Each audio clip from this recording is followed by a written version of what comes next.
আগামী শনিবার school visit করবে টিও সাহেব। হেডমাস্টারকে কইছে আমি স্কুলে ভিজিটে যাইব 11টার সময়। হেড স্যার স্কুল খুঁজে দেখতেছে একটা ছেলে দুষ্ট, নাম কালু। কইছে খবরদার শনিবার আসিস না। পাগলকে যদি বলে নৌকা নাড়াস না তখন থেকে আরো। কালুরে কইছে শনিবার আসিস না। ও শনিবারে সবার আগে স্কুলে আইসা দেখে দরজা খোলে নাই। ও জানলা দিয়ে ক্লাস 5 পড়ে ঢুকছে, সিট বেঞ্চের নিচে শুয়ে আছে। 11টার সময় ওই ক্লাসে টিও ঢুকে বলতেছে, এই ছেলেরা, এই মেয়েরা, তোমাদের শিক্ষক তোমাদের পড়ায়? বলে হ্যাঁ, খুব ভালো পড়ায়। তাহলে বলো তো একই জিনিস বিভিন্ন জায়গায় বিভিন্ন নাম, জিনিসটা কি? উত্তর শুধু টিও জানেন, উত্তর হবে নদী। উত্তর কি হবে? এক জায়গায় পদ্মা, এক জায়গায় মেঘনা, এক জায়গায় যমুনা। নদী এক এক জায়গায় এক এক নামে প্রকাশ পাইছে, ঠিক কিনা বলেন?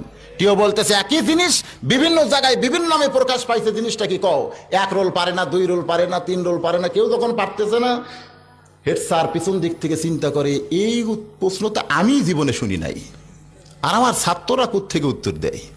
কেউ যখন পারতেছে না, সিট বেঞ্চের নিচের কালু ওখান থেকে মাথা বের করে বলতেছে আমি পারবো স্যার।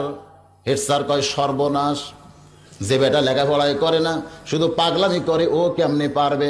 আমার ভালো ছাত্র ছাত্রী যেখানে পারতেছে না, ও কেমনে পারে? ওরে নিষেধ করছিলাম, আইলো কেন রে?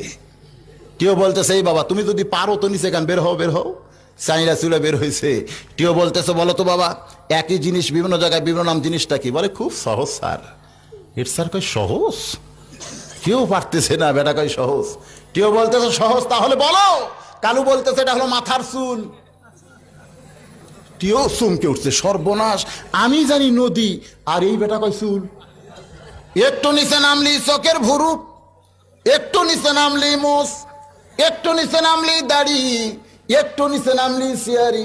হেড স্যার জোর হাত করে বলতেছে বাবা কালু রে, আর একটু নিচে নামিস না।